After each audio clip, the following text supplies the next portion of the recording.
Good afternoon, class. We are looking at college algebra practice test number 2, module 2, covering chapters 3 and 4. Functions and linear functions. So chapter 3 is about functions.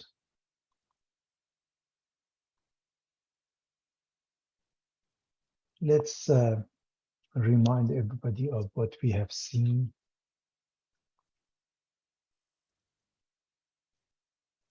Some definitions: dependent and independent variables. For an equation in variables x and y, if the value of y depends on the value of x, then y is the dependent variable and x is the independent variable.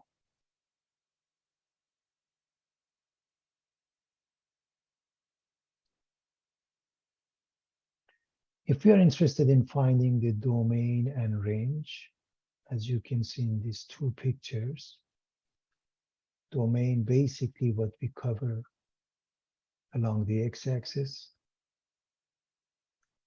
range what we cover along the y-axis. So we define relation is a set of ordered pairs. Domain, the set of all input values, x values, which is the independent variable for a relation. Range, the set of all output values, y values, dependent variable for a relation.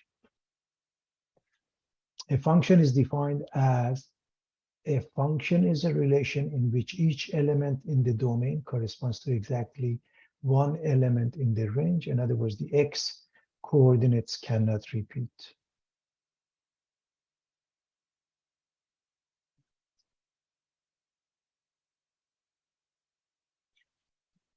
VLT, vertical line test. If a vertical line can be drawn so that it intersects a graph at more than one point, then the graph doesn't represent a function.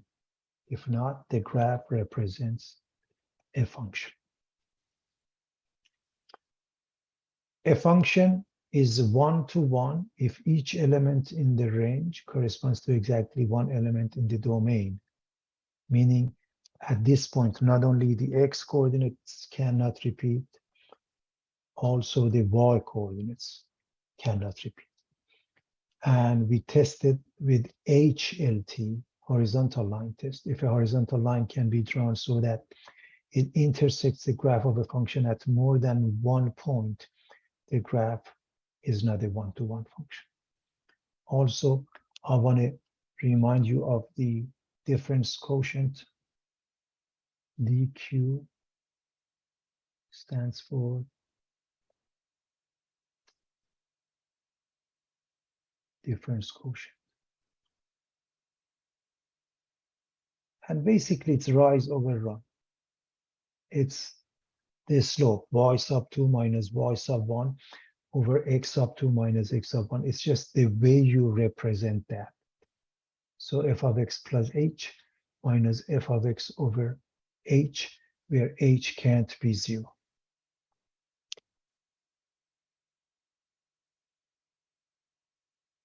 So we are interested in finding the domain for each function. This is a rational function. We cannot divide by 0, so we set the denominator equal to 0 and exclude that. So when 2x minus 1 is 0, x is 1/2, and that's what we cannot have. So we're going to exclude that. The way we exclude it, we could write it as x is not equal to 1/2. But in an interval notation,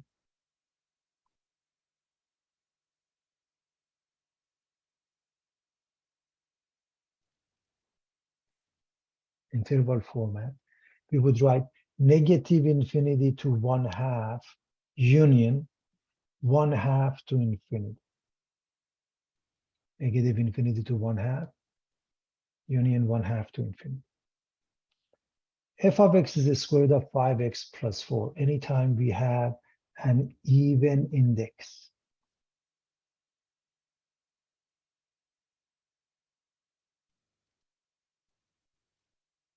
in this case, and we don't write anything, the index is 2. Then what's under the radical must be greater than or equal to 0. We move the 4 to the right. We divide by 5, becomes negative 4/5.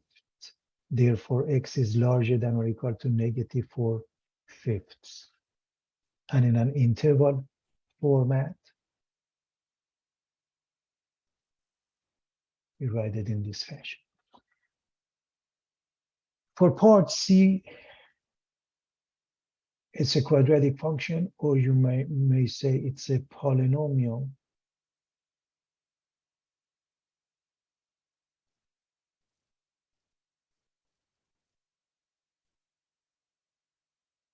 of degree 2. All polynomials, the domain is all real numbers. So why is this the case? Because it's a quadratic function, or you might say it's a polynomial of degree 2.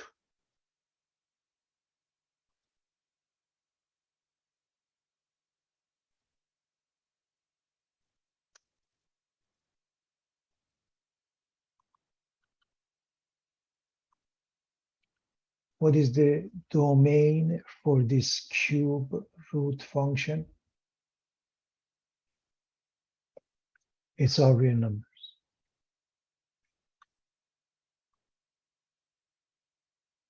Why is that?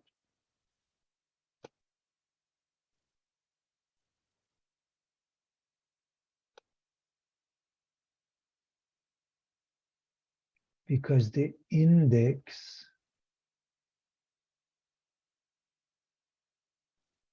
is an odd number.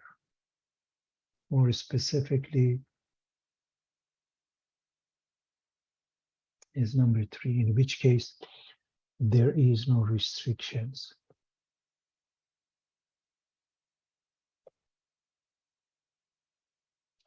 We are dealing with a rational function. You set the denominator equal to 0 and you exclude that. That would become the domain of the function. So x squared minus 1 equal to 0, which means x is plus minus 1. And those are the values we cannot have. So x cannot be negative 1, x cannot be positive 1, and we represent this using the interval notation in the following manner.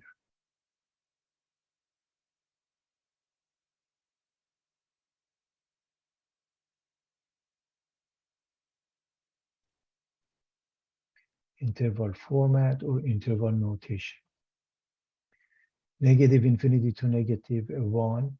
Look at the parentheses, that means it's excluded. Union negative 1 to 1, again parentheses. Union 1 to infinity. This one, the domain is all real numbers because you're dealing with a linear function.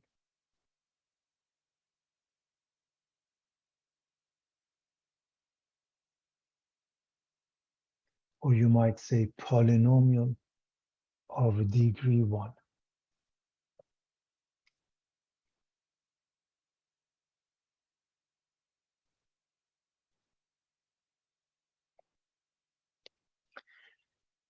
Determine if the graph represents a function, a one-to-one function, and find the domain and range. So let's start with part A. Is this a function? Yes. Is this a one-to-one function? Yes. Why is that? It passes a vertical line test, so it's a function. It passes a horizontal line test, it's a one-to-one function. So it passes VLT and HLT. Now, the next thing is to find the domain. I hope you realize that this corresponds to this point. This corresponds to this point. The domain, whatever we cover along the x-axis is 2 to 8. 2 is not included.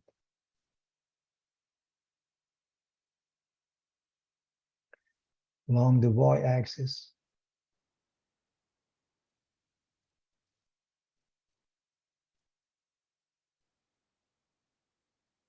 we cover from 6 to 8. 6 is covered, 8 is not.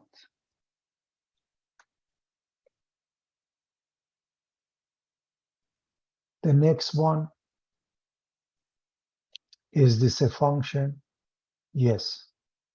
Is this a one-to-one function? No, because passes only the vertical line test. But if I were to draw any horizontal line, it would fail.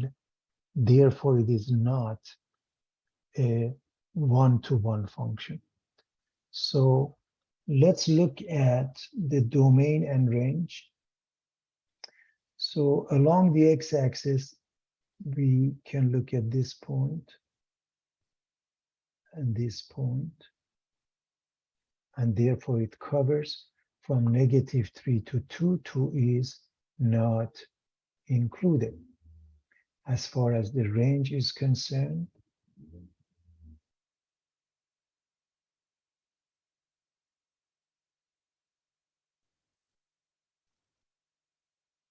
this is the bottom, this is the top, and it covers anywhere between -5 and 4, including the endpoints.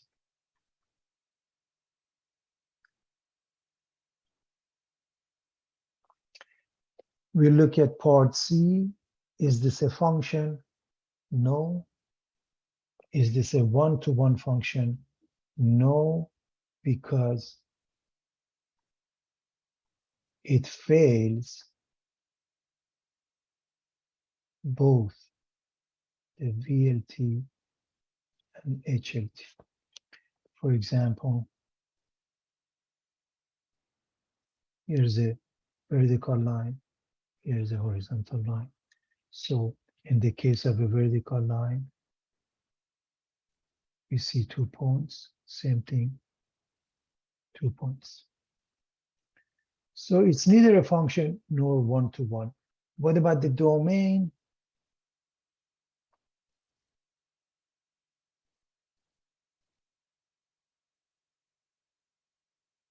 This covers this one. This covers this one. The domain is from -4 to 0, and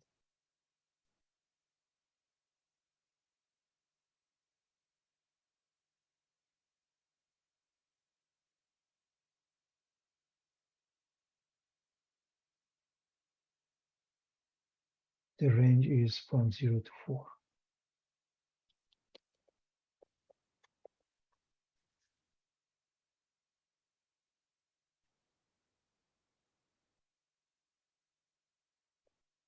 Given the function f of x equals to x plus 1, find and simplify the dq, the difference quotient. And again, in essence, it is just given 2 points, you're finding the slope. So let's look at something interesting here.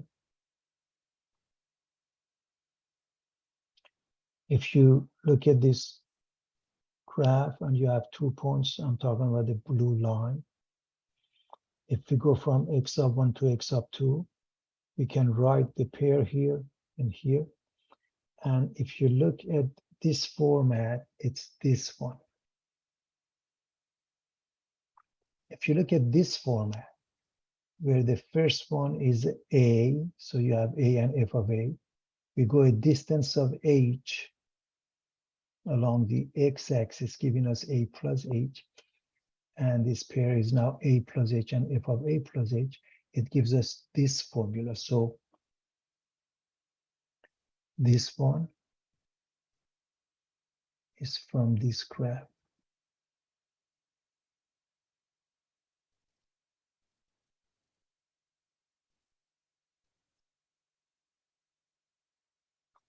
And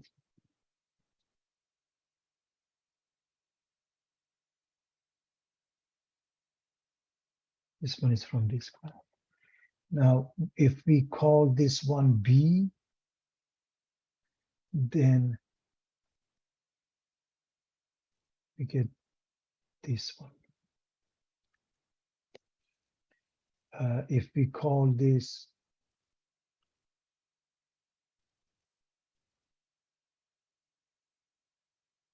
A and this one X, we get this one. I hope you see they're all the same. Rates of change, the difference quotient, delta y over delta x, f of x sub 2 minus f of x sub 1 over x sub 2 minus x sub 1 is called the average rate of change of y, or f of x, with respect to x over the interval of x sub 1 to x sub 2, and can be interpreted as the slope of a secant line PQ. This blue line, okay, it's called the secant line. So let's plug in. So we are going to write 2 times x plus h plus 1 minus this expression over h, and all we have to do is simplify this. So to do so, we just plugged in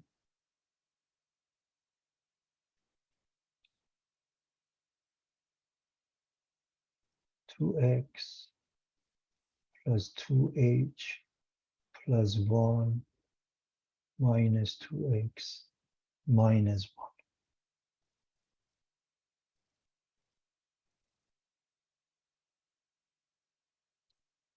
So 2x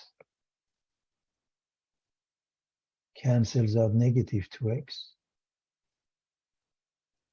plus 1 cancels out negative 1, and the only thing left in the numerator is 2h, and divided by h is 2.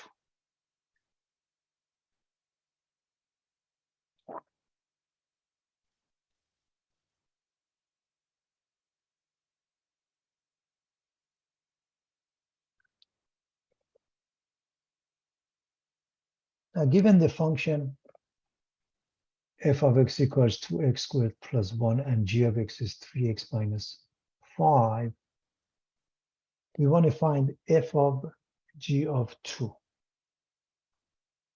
So first, let's remind everyone that when we have f plus minus g of x, that means f of x plus minus g of x. Of course, you have normally one of them either. That means the sum function, this means the difference function. F times g would be f of x times g of x. F over g would be f of x over g of x. Needless to say, as always, the denominator cannot be 0.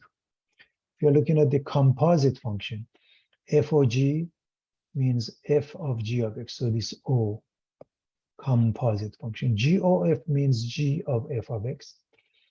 And so the domain of f of g and range of f of g are explained. X maps to g, and then g maps to f of g of x. So what is f of g of 2? We have to figure out what's g of 2 first. To find what's g of 2, we're going to plug in here 2. So g of 2 is 3 times 2 minus 5,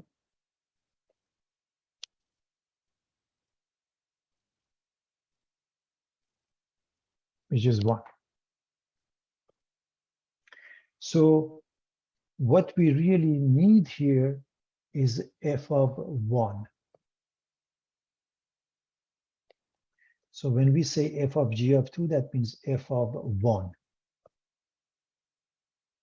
So in this function goes 1. 2 times 1 squared plus 1. This is 2 because 2 times 1, this is 1 times 2 is 2, and 1 adds up to 3.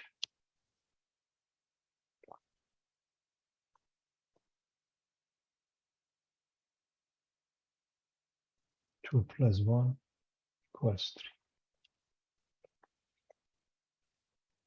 3. F of g of x,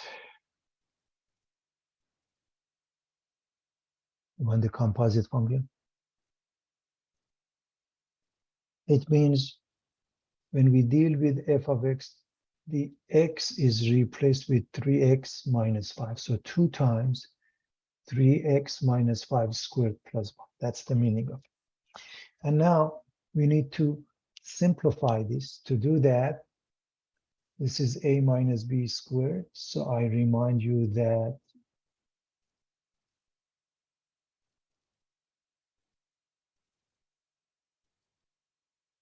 a minus b squared is a squared minus 2ab plus b squared. So we're going to square this, we get 9x squared minus 2 times this. That's minus 30x. And then you square that, you get 25. So plus 25. We are going to distribute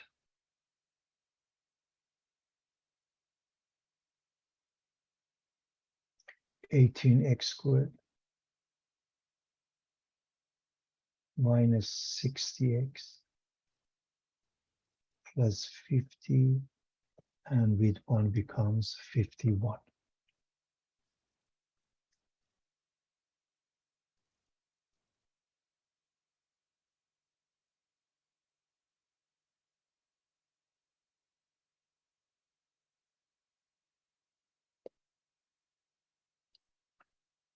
All right, we are going to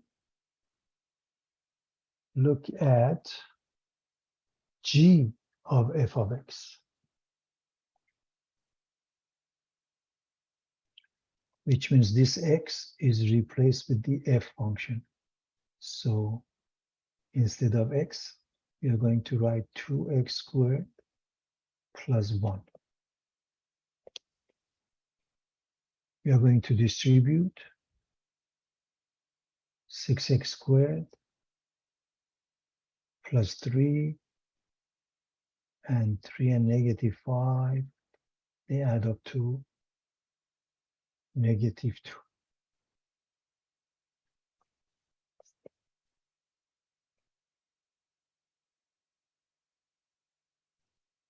G or g of x, that means here's the g function, replace the x with the g. So this x, so you're going to write 3 times. This x will be replaced with 3x minus 5.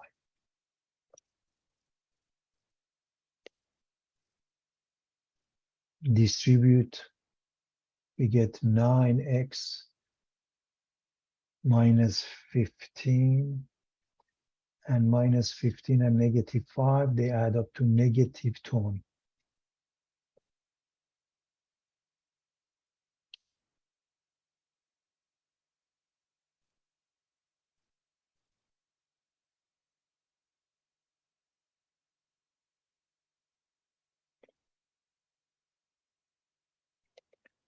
We want f of negative 2, which means we want f of negative 2 by definition, which means we are going to evaluate the function f of x at negative 2 first and replace it here. So f of x, plug in negative 2,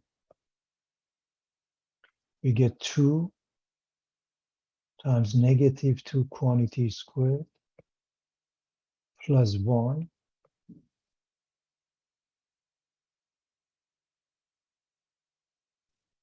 This is 4 times 2, 8, plus 1, 9. Therefore, we are looking for f of 9.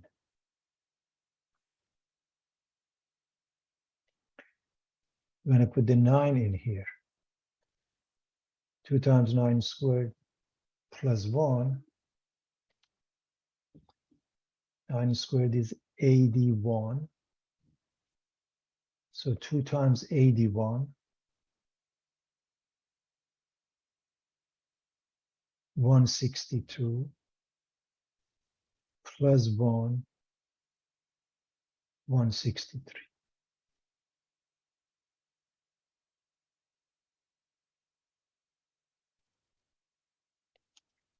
Determine if the functions f of x and g of x are odd or even. So first, let's remind everyone of the two definitions. A function is considered an even function if f of minus x equals f of x, which means if you were to graph it, it will be symmetric WRT with respect to the y-axis. An odd function, f of minus x equals minus f of x, which means symmetric with respect to the origin, if we were to graph. So that's the meaning of what we got so far.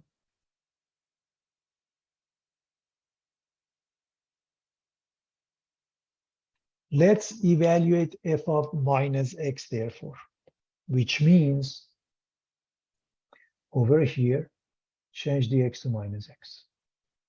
So 2 times negative x quantity squared plus 1.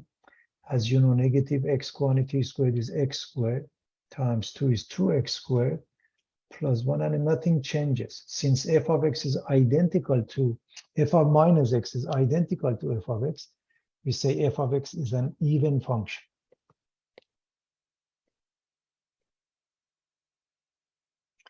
What about g of x? Replace the x with negative x. So we write 3 times negative x minus 5. Now in this case, we get negative 3x. So negative 3x minus 5. Does it look like g of x? No, so it's not even. Is it the same as the opposite of that, which is minus 3x plus 5? No. Therefore, g of x is neither even nor odd.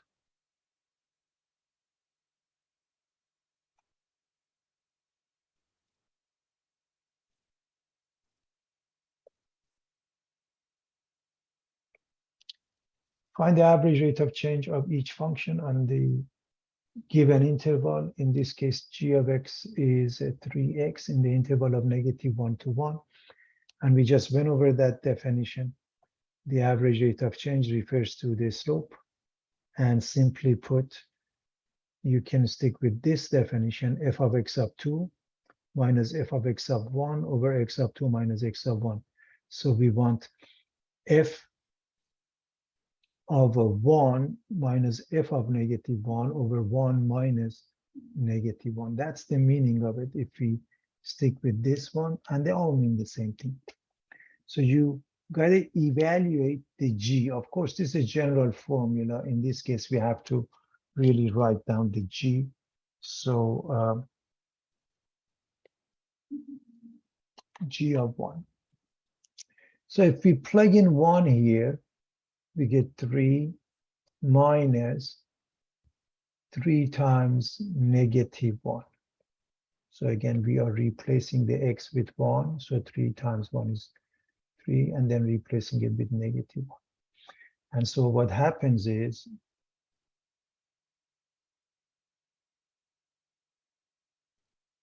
we have 3 here plus 3, 1 plus 1. 6 halves over 3 is the final answer.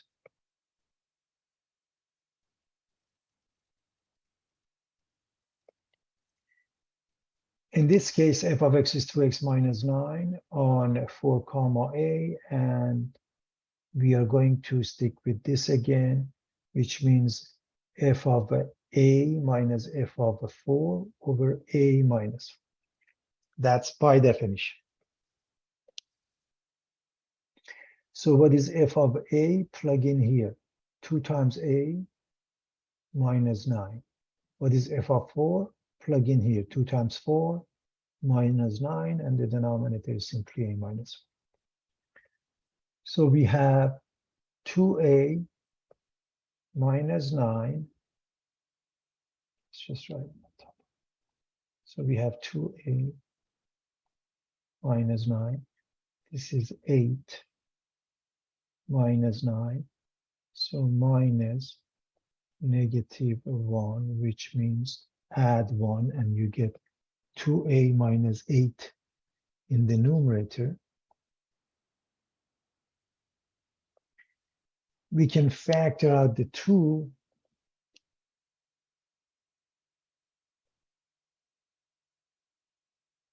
and we get a minus 4 as the final answer.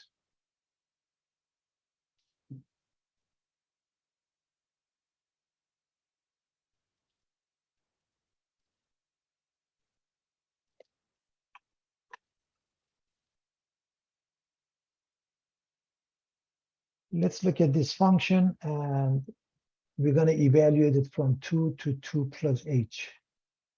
2 to 2 plus h. So we want, again, any of those formulas. F of 2 plus h, by that we mean h of 2 plus h, minus h of 2 over 2 plus h minus 2. That's by definition. And perhaps we should change this to f simply because h of 2 plus h, it's a little bit awkward. All right, so 3 times 2 plus h plus 4, and then 3 times 2 plus 4. We plug in, and by the way, 2 and negative 2 cancel each other.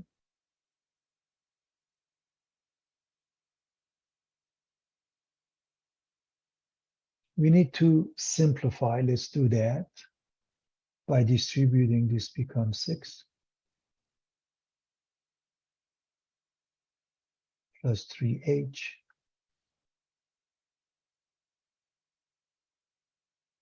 plus 4, and this is 6,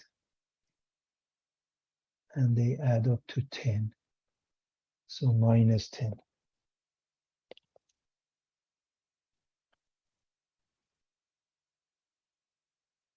The combination of 6 and positive 4 and negative 10, they add up to 0, they go away, the numerator becomes 3h divided by h is 3.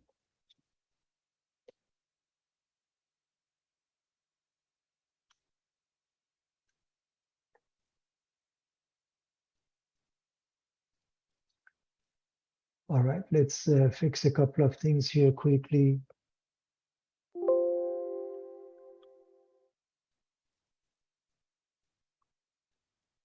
Makes it easier. Let's call this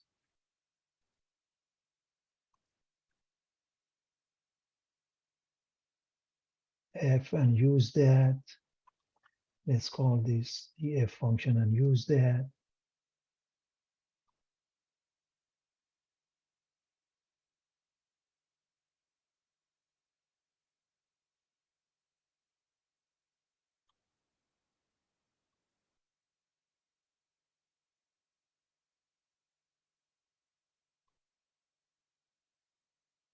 So now it looks better.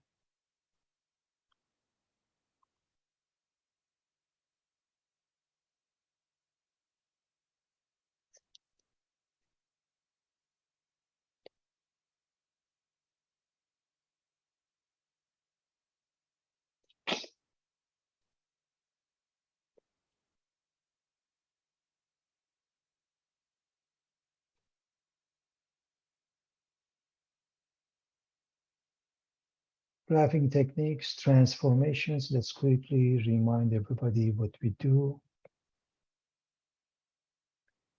We have the vertical and horizontal shifts. So if this function represents the basic y equals f of x, f of x plus c shifts it up by c units. F of x minus c brings it down by c units. f of x minus c shifts it to the right by c units. F of x plus c shifts it left by c units. And again, we have the same function, y equals f of x. If we multiply it by c, it stretches it by a factor of c along the y-axis or a vertical stretch. If it's 1 over c, then it shrinks it along the vertical axis. If it's f of c times x, then it shrinks it by a factor of c in a horizontal direction. If it's x over c, stretches it by a factor of c in horizontal direction. If it's minus f of x, it flips over with respect to the x-axis. If it's f of minus x, it flips over with respect to the y-axis. So that's a general idea. So the following function was graphed by applying transformation to a toolkit function. That means basic functions, essential functions. And we want to write the equation of a function that matches the graph. First, let's discuss those functions that we're supposed to know. We have a constant function, f of x of y equals b, which is a horizontal line. Identity function, f of x equals x of y equals x. Squaring function, f of x equals x squared. Cube function is f of x equals x cubed. Square root function, f of x equals square root of x, and cube root is f of x equals cube root of x. So take a look at the first one, the constant, y equals x. Y equals x squared, opens up. Y equals x cubed. Y equals square root of x. Y equals cube root of x. So we should know the graphs of basic functions. There are different terminologies for them. Basic algebraic functions, toolkit, essential functions, they all refer to the same thing. So one of those basic functions is an absolute value function, which looks like a V shape. Y equals absolute value of x, and the vertex is located at 0, 0. And so the new vertex has a different location, 3, negative 2, which means it has been shifted to the right by 3 units. So that gives you x minus 3 and 2 down. So it looks like that. And we don't know whether there was a stretch along the vertical axis or not. So we don't know that. We have to figure it out. And all you have to do, pick up a pair, plug it in, find the missing A. And the best course of action is to find the easiest point you can think of. For example, you can see this point, the x-intercept is located at 1, 0. This point, the y-intercept is located at 0, 1. Of course, it seems it's an arrow, but it seems that it ends up with 5, 0. So go with the easy points. So those are the 2 easy points. And plug in one of them.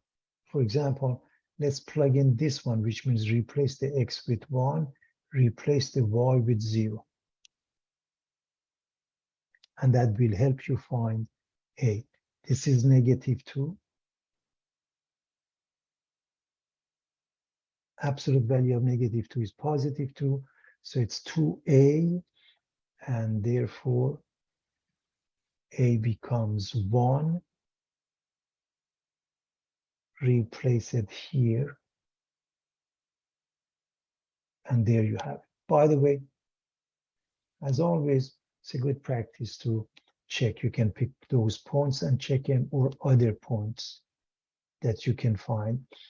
It's really good if you chose this point to find A, then choose this point to check your work. Not the same point, a different point. And that shows if you've made a mistake or not. So if we plug in 0 instead of x, we get -3. Absolute value makes it positive. 3 minus 2 makes it 1, so that works. So it's really a good practice to pick a different point to check your work.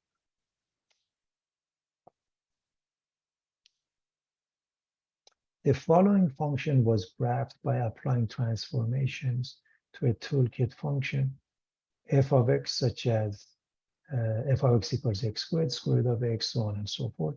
Write the equation of a function that matches each graph. Now, again, we know all those elementary functions, essential functions, toolkit, there are different terminologies. And this looks like y equals square root of x has been transferred somehow. And this is a basic function. You should know the graph. By the way, domain is 0 to infinity, so its range 0 is included. And the x-intercept, which happened to be the y-intercept as well, it's located at 0, 0 to begin with. So that's y equals square root of x with the intercept. And now this point has been shifted somewhere else. So when we pick up the coordinates for this point, seems to be -3, -1. So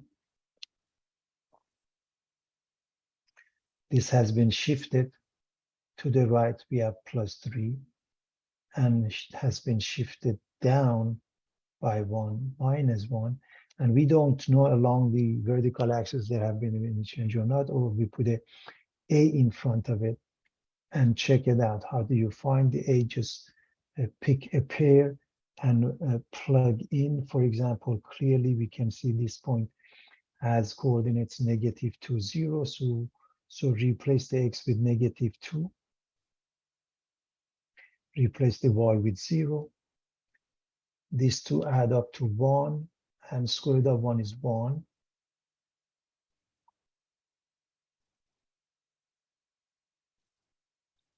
Therefore, a minus 1 is 0. A is 1. And this is your function y equals square root of x plus 3 minus 1.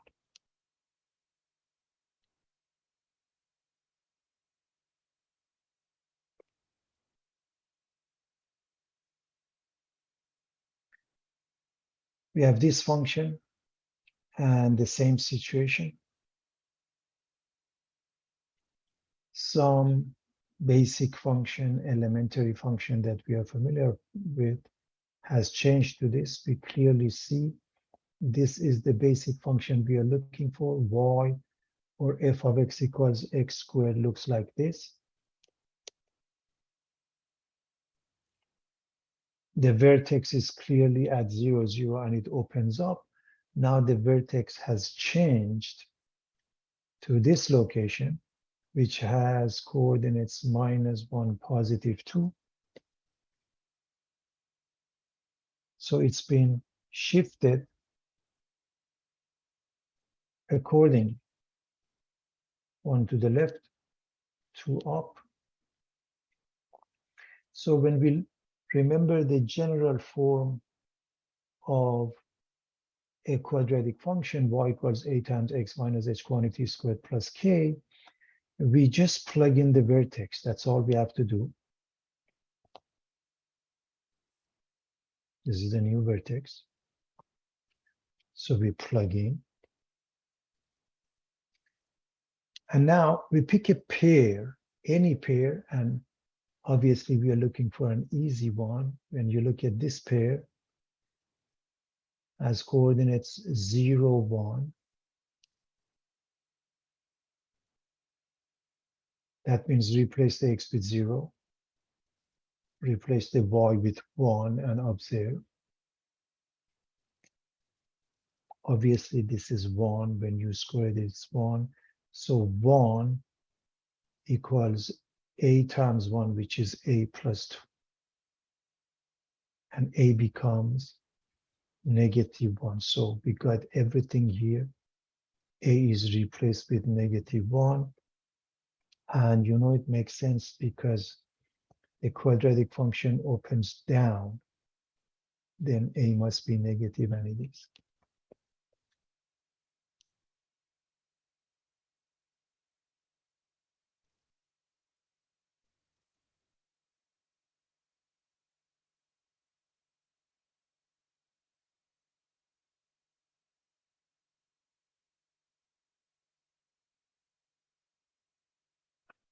We want to find the equation of a function that is finally graphed after the following transformations are applied to this function. So first we have this one. We shift this right 3 units. So replace the x with x minus 3. Now, what do we do to this one? We reflect it about the x-axis. So if we put a negation sign here in front of the y, if you will remember, f of x represents the y. And then we want to bring it down, shift it down 2 units. So we're going to add a -2. So that means -2. And those are the transformations.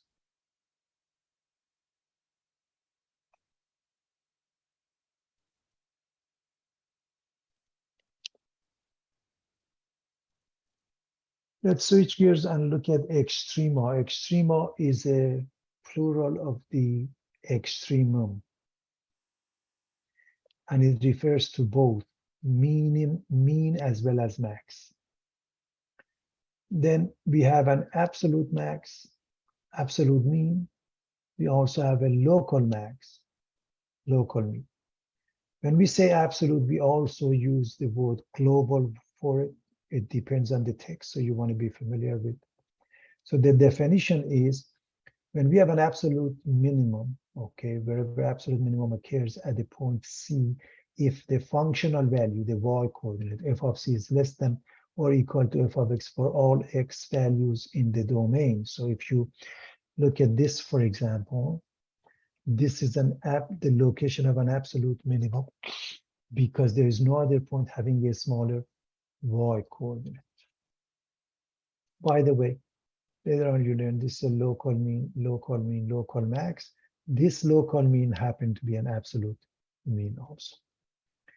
Absolute maximum occurs at the point C if f of c is larger than or equal to f of x for all x values in the domain, if the functional value, the y-coordinate, is the largest.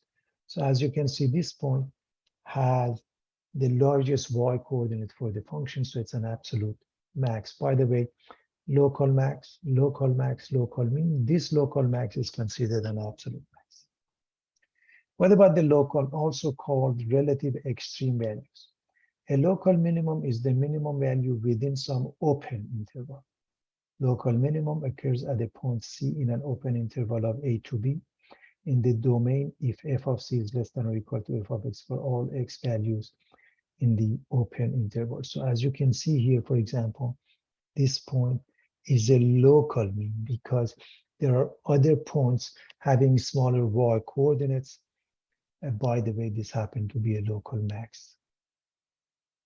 A local max is the maximum value within some open interval. Local maximum occurs at a point C in an open interval of a to b in the domain if f of c is larger than or equal to f of x for all x values in the open interval. And as you can see here, this is a local max.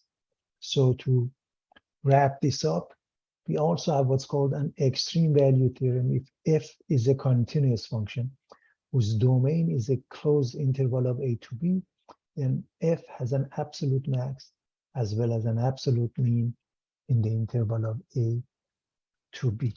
So let's discuss the next page.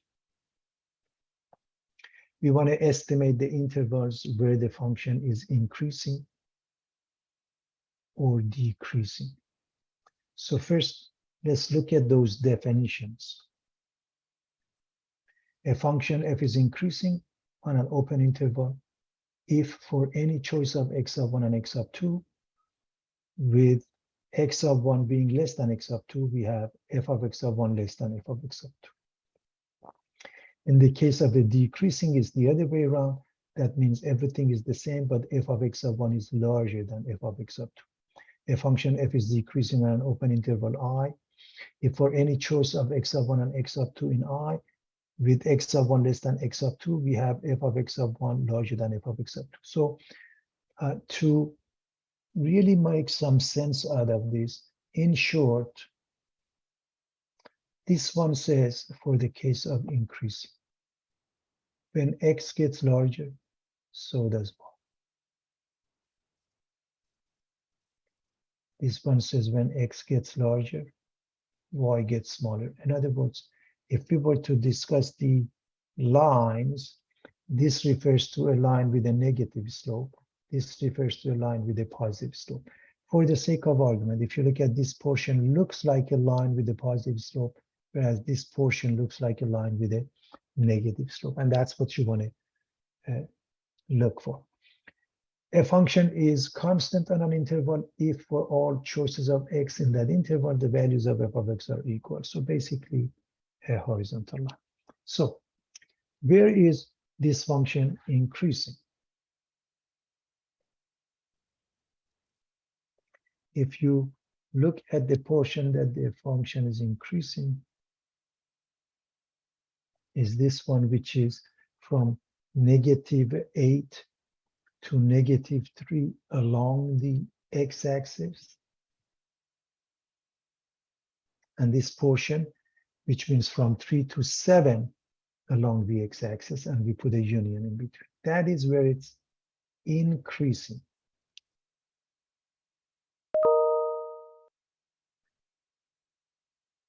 Where is the function decreasing? The red mark, from -3 to +3. And again,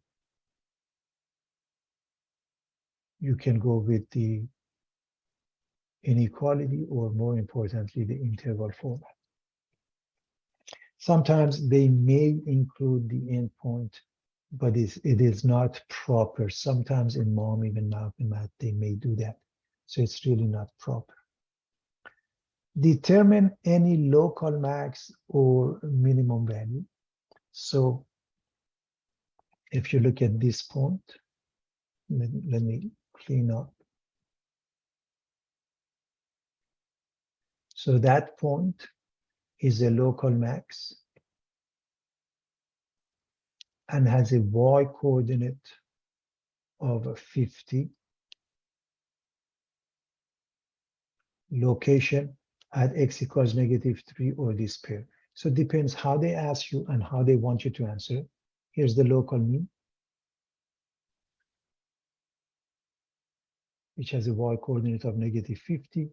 So local mean is -50 at x equals 3 or 3, -50.